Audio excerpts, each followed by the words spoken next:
రైతు ఎంత నీట్గా మేనేజ్మెంట్ చేసుకుంటే అంత దిగుబడి రావడానికి ఆస్కారం ఉంటుంది. రైతు మెయింటెనెన్స్ చేయకపోతే ఎంత పెద్ద కంపెనీ అయినా ఎంత మంచి క్వాలిటీ గల సీడ్ అయినా పాడైపోయింది. 85 గింజలు రావడం జరిగింది. ఇది చెట్టు మీదనే ఎండిపోయిన కాయ, అంటే బాగా ఎండిపోయినా కూడా అది తొడమే ఊసి కింద పడట్లేదు, రాలట్లేదు. అంటే కొన్ని ఎట్లుంటాయంటే ఇట్లా గుంజంగానే ఇది తెగిపోతుంది. ఈరోజు Safal seeds and Biotech limited company వారి ఇక్కడ చూసినట్లయితే సఫల్ భీష్మ 36 అనే వెరైటీ, అదేవిధంగా చూసినట్లయితే అటు చూపెట్టి ఒకసారి అటు చూసినట్లయితే చందన 007 అనే వెరైటీ, ఈ ఇక్కడ బాగా గుగులోత్తు ఖీమా నాయక్ అనే మిరప తోటలో మనం ఉన్నాము. 2 ఎకరాల తోట అయితే పెట్టుకోవడం జరిగింది. అదేవిధంగా ఇక్కడ చందన 007 1 ఎకరము, భీష్మ 36 1 ఎకరం. నా 15 సంవత్సరాల అనుభవంలో రైతులతోని రోజు కలిసిమెలిసి ఉంటా. నేను డిస్ట్రిబ్యూటరు, అదేవిధంగా కంపెనీ డిస్ట్రిబ్యూటరే కాకుండా ఒక రైతును కూడా, వ్యవసాయంలో చాలా మెలకువలు తెలుసు. నాకు కూడా మిరప తోటలు అయితే మేము కూడా పెట్టుకున్నాము. అదేవిధంగా రైతులు నా దగ్గర ఎందుకు వస్తారంటే, నేను ప్రత్యక్షంగా తోటలు అయితే పండిస్తాం కాబట్టి నన్ను దాదాపుగా నా దగ్గర ఉన్న రైతులైతే నన్నైతే కంపల్సరీ అడుగుతారు. వాళ్ళు మంచి వెరైటీ ఉంటే తీసుకురా, మంచి వెరైటీ బాగుంది అని అంటే అది కూడా మాకు కావాలి అని రైతులు నాతో రెగ్యులర్గా ఉంటారు. కాబట్టి నేను ఎంచుకోబోయే సీడ్ ఏదైతే ఉందో అది ఫస్ట్ కండిషన్ ఏంటంటే, నేను దానికి జెనెటిక్ ప్యూరిటీ, అదేవిధంగా జీఓటీ, అదేవిధంగా కంపెనీ యొక్క ప్రోద్బలం, కంపెనీ యొక్క స్ట్రాటజీ, అంటే కంపెనీ మంచిదా కాదా, అది ఎంఎన్సీ కంపెనీ లేకపోతే ఇవాళ రేపు ఉండి పారిపోయేదా. నన్ను నమ్ముకున్న రైతులు ఎవరైనా నమ్మి మీ దగ్గరకు వచ్చినటువంటి రైతులకి న్యాయం చేస్తారు. ఖచ్చితంగా 100% వాళ్ళకి న్యాయం జరగాల్సిందే. ఎందుకంటే ఇవాళ ఆయన ఒక సీడులో గొప్పతనమే కాదు, సీడు కనుక సూపర్ నెంబర్ 1గా మంచి క్వాలిటీ కలిగి, మంచి నెంబర్ 1 అన్ని విధాలుగా రెసిస్టెంట్ పవర్ ఉన్నాయి. అదేవిధంగా చూసినట్లయితే జెనెటిక్ ప్యూరిటీ కానీ ఈ రెండు కలిగి ఉన్న సీడు, అది కనుక మంచి కంపెనీలు అయి ఉంటే నేను జనాలకి పక్కా నా రైతులకైతే 100% అందిస్తా. ఓకే, అసలు ఇప్పుడు మనం ఉన్నటువంటి తోట ఈ ఎదుగుదల కానీ, లేకుంటే కొమ్మ చివరి వరకు కాపు కానీ, ఇప్పటి వరకు కూడా ఈ టైం వరకు కూడా మార్చి టైం వరకు కూడా తాళ్ళు ఏర్పడకుండా ఉండటం కానీ, మచ్చ లేకుండా ఉండటం కానీ, కాయ గింజలు ఎక్కువ ఉండటం కానీ, ఇవన్నీ కూడా ఎట్లా మెయింటైన్ చేశారు? ఇట్లా అంటే ఇప్పుడు కాయలో గింజ శాతం ఎక్కువ ఉండడానికి కారణం కంపెనీలో వాళ్ళు సీడ్ ఎక్కువగా ఉండేటట్టు వాళ్ళు ఒక తయారీ వాళ్ళకి మేల్ ఫీమేల్ క్రాసింగ్ వాళ్ళు చేసుకొని ఉంటారు. అదేవిధంగా తాలు విషయానికి వస్తే రైతు యొక్క మేనేజ్మెంటు రైతు ఎంత నీట్గా మేనేజ్మెంట్ చేసుకుంటే అంత దిగుబడి రావడానికి ఆస్కారం ఉంటుంది. అదేవిధంగా తాలు కాకుండా ఉండడానికి కూడా రైతు యొక్క మెలకువలు రైతు తెలుసుకోవాల్సిన మాట. రైతు ఆ విధంగా చేసుకున్నాడు కాబట్టి ఇక్కడ దీంట్లో మనకు తాల్ పర్సెంటేజ్ కనబడట్లేదు. రైతు కష్టం కూడా ఉందంటారు. 100% ఉండాలి. ఒకవైపు కంపెనీ మంచి జెనెటిక్ ప్యూరిటీ గల కంపెనీ విత్తనాలు కనుక తయారు చేసి మంచి విత్తనాలు రైతుకు అందిస్తే రైతు కూడా దానికి తగ్గట్టుగా మెయింటెనెన్స్ అనేది 100% అవసరం. రైతు మెయింటెనెన్స్ చేయకపోతే ఎంత పెద్ద కంపెనీ అయినా ఎంత మంచి క్వాలిటీ గల సీడ్ అయినా పాడైపోయింది. ఓకే, ప్రత్యేకంగా ఈ సీడ్ గురించి మీరేం చెప్తారు? ప్రత్యేకంగా ఈ సీడ్ గురించి చెప్పాల్సింది, ఆల్రెడీ రైతులందరినీ అడిగి సలహాలు అయితే తీసుకున్నా. అందరు సలహాలు అయితే నేనైతే ఇది బాగుంది అది బాగుందని చెప్పను. ఎందుకు చెప్పనంటే రైతులు సలహాలు పక్కా నాకు అవసరం. రైతులు ఎప్పుడైతే సలహాలు ఇస్తారో వాళ్ళ దాన్ని మెయింటెనెన్స్ ఒక్కొక్క రైతులు ఒక్కొక్క రకాలుగా చెప్పిపోతారు.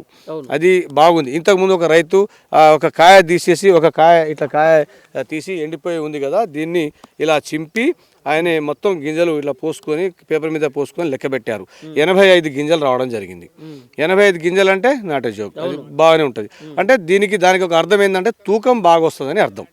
ఓకే, ఇంకొక రైతుతో మాట్లాడా, దీని కలర్ సైజు థమ్స్అప్ కలర్ అని చెప్పుకొచ్చిండు. అంటే కలరు ఎండినాక మంచి కలర్ థమ్స్అప్ కలర్ వస్తుందని చెప్పుకొచ్చారు. ఇంకో రైతుతో మాట్లాడా, ఇది పట్టీ లెక్క వస్తుందని చెప్పారు. ఇది పట్టీ అంటే కాయ మంచి కలర్తో పాటు పట్టిగా వస్తే ఇది మార్కెట్లో ధర ఎక్కువ పడే అవకాశాలు ఉన్నాయి అని చెప్పారు. ఇంకా కొంతమందిని అడిగా, ఈ కాయ సైజు బాగుంది పొడుగుందని చెప్పుకొచ్చారు. అదేవిధంగా ఇంకొక ట్విస్ట్ అన్న మాట ఏంటంటే, ఒక రైతు చెప్పుకొచ్చారు, ఇది చెట్టు మీదనే ఎండిపోయిన కాయ, అంటే బాగా ఎండిపోయినా కూడా అది తొడమే ఊసి కింద పడట్లేదు, రాలట్లేదు. అంటే కొన్ని ఎట్లుంటాయంటే ఇట్లా గుంజంగానే ఇది తెగిపోతుంది. ఇక్కడ నుంచి తెగిపోయింది కానీ ఇక్కడ నుంచి కాడ ఉయ్యలే. కాబట్టి ఇది చెట్టు మీద కూలలు మనకు రైతు వారిగా కూలీలు బాగా లేట్గా ఇస్తారు, కొంతమందికి దొరకరు. కొంతమంది దొరకనప్పుడు చెట్టు మీదనే ఎండిపోతుంది. ఎండిపోయినప్పుడు ఏమైతే కాయ పక్వానికి వచ్చినప్పుడు రాలిపోతాయి. ఈ రాలిపోకుండా ఉండడానికి ఇది పనిచేస్తుంది అన్నట్టు. అంటే ఎందుకంటే చెట్టు మీద ఎండిపోయినా కూడా కూలీలు లేట్ అయినా కూడా దీనికి తెంపుకోనికి రైతుకైతే నష్టం చేయదు, లాభానికైతే చేస్తుంది. మీరు చెప్పినట్లు కాయలో గింజలు ఎక్కువ ఉన్నాయి, కాయ బరువు ఉంటుంది, కాయలు కూడా గుత్తులు కాసినాయి. ఇప్పటి వరకు కూడా మళ్ళీ ఇంకా పూత వస్తూ ఉంది. నల్లి అనే మాట లేకుండా ఆకులు కూడా చాలా సాఫీగా ఉండి ఆ చెట్లు ఆకులు ఎన్ని ఉన్నాయో కాయలు అన్ని పచ్చికాయలతో కూడా చూసుకున్నట్లయితే కాయలు అన్ని ఉండే రకంగా అయితే ఈ తోట అయితే ఇక్కడ ఇట్లయితే వస్తూ ఉంది. మరి ఇప్పుడు కూడా మళ్ళీ ఈ గ్రోతింగ్ కూడా ఇంకా ఎదుగుతూ ఉంది. నిలబడుతుందా? యాక్చువల్గా ఒక రైతు చెప్పుకొచ్చారు, ఇది మే నెల కాకుండా ఏప్రిల్ మే నెల జూన్ నెల కూడా పండించుకోవచ్చు అనే మాట చెప్పుకొచ్చారు. ఎందుకు చెప్పుకొచ్చారంటే ఒక విత్తనం అనేది మనకు పురుగు మందులు కొడితే రెస్పాండ్ కావాలా అంటే ఇప్పుడు కొడితే బాగా మాడిపోయిన తర్వాత కొడితే అది ఒకటే స్ప్రేకి రాదు, ఒక 4-5 స్ప్రేలు కొడితే రెస్పాండ్ అవుద్ది. ఇది ఒక స్ప్రేకే మామూలుగా దీనికి తట్టుకునే కెపాసిటీ ఉంది కాబట్టి ఒకసారి స్ప్రే చేసినట్లయితే ఇది రెస్పాండ్ అవుతుంది. రెస్పాండ్ అవడం వలన ఇది మే నెల కూడా మీకు ఏప్రిల్ మే నెల కూడా పూత వచ్చే అవకాశాలు అయితే చాలా ఉన్నాయి. అయినా కూడా పూత ఉంది ప్లస్ పిండి ఉంది, ఇంకా హైట్ పెరిగేది. దీని క్వాలిటీసే హైట్ పెరిగే క్వాలిటీస్. ఇది సఫల్ భీష్మ 36 అంటే హైట్ పెరుగుతుంది. మినిమం 4 అడుగుల నుంచి 5 అడుగులు 6 అడుగులు కూడా వస్తుంది. 6 అడుగుల హైట్ కూడా రావడానికి ఇది సిద్ధంగా ఉంటుంది. ఎందుకు వస్తుంది 6 అడుగుల హైటు? కాండం శాతం బాగా గట్టిగా దృఢంగా ఉంటుంది. కంది కర్ర. ఒకసారి నేను పల్నాడుకి వెళ్తే అక్కడ పల్నాడులో కాచావరం ఉంది, ప్లస్ ఇంకో విలేజ్ ఉంది, పాచావరము ఒక విలేజ్ ఉంది. అక్కడ కంది చేను మిరప చేను రెండు ఒక పక్కనే ఉన్నాయి. ఆ రైతు చెప్పుకొచ్చిండు కంది చేనుకి దీనికి ఏమైనా తేడా ఉందా అని.